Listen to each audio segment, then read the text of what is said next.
I guess for me, looking at fitness through a wellness lens, I think I think like really it comes down to creating a sustainable action plan.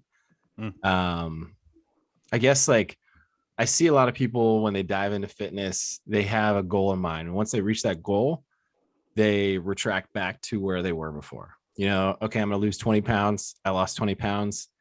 Now I'm back to gaining those 20 pounds, maybe even more. So they get kind of in this loop and they get stuck.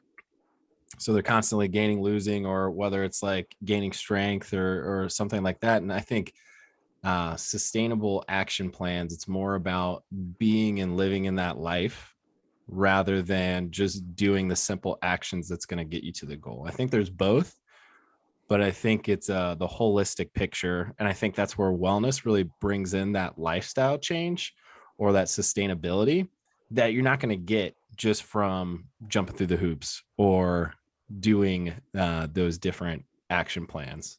Mm-hmm. Because you can do it, but it's only going to get you so far.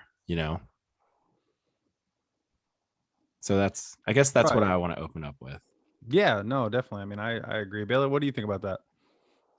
You said something that really stuck out to me, and that was the holistic piece, right? Because when we just look at physical fitness, there's nothing wrong with that. You can set some great goals and achieve a lot of wonderful things by focusing solely on your physical body. But the problem is, if that is your only focus, I feel like occasionally some other areas may start to suffer. In your pursuit for physical wellness, is your mental health suffering?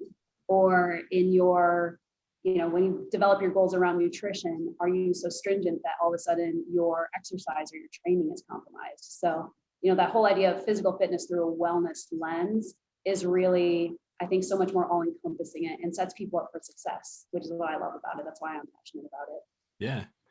Yeah, I agree completely. Because like if you think about it, right, like how many diets has absolutely everyone gone on, and what's the first thing you do, right?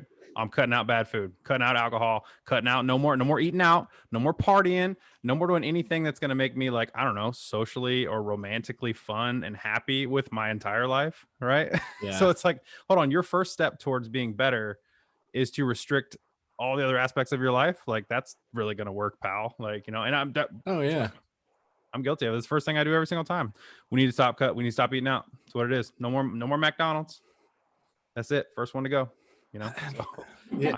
I'm definitely guilty of it too. And I think another big commitment or another big piece of it is committing that much of your time and that much of your sort of mindset into, I got to go hard. I got to be in the gym 5 a.m. I got to do this, and this. And it's like, have you really considered the implications of like sleep, of your daily routines, and sometimes in athletics, we call it the sleep hygiene, and the other things that you do. Basically it boils down to like your ritual, right? If you're not comfortable with that word, maybe your routine, you know Mm. the things that you immediately start to sacrifice are the things that have kept you basically where you're at right now in life. And it's like you can't just turn that entire system upside down. You need these smaller, more gradual changes to achieve those bigger goals. Like I'm a big fan of set big goals. I like setting insurmountable, massive goals. Yeah. But you can't climb Mount Everest in one step. You know what I'm saying? Yeah.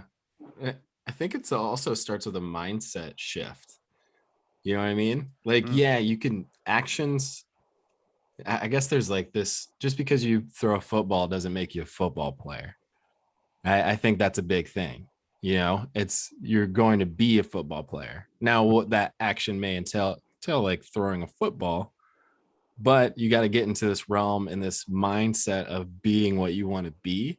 And those actions start coming to you. Yeah, you might cut out alcohol, especially if you're doing competition or something like that. Yeah, you might, stop going to fast food, but that doesn't have to happen all at once. Like you don't have to flip the switch to, you know, become that thing. You can start to slowly and incrementally gaining traction to become that and start to create an action plan from there. And then it's not like, climbing Mount Everest from the get-go. You're going to go to rock climbing. You're going to start small. You're going to buy some of the equipment. You're going to meet people that are in that community and start to gain knowledge then. Because to think that you know how to get there from the start, you've already got lost. I think that's just a point I want to raise there.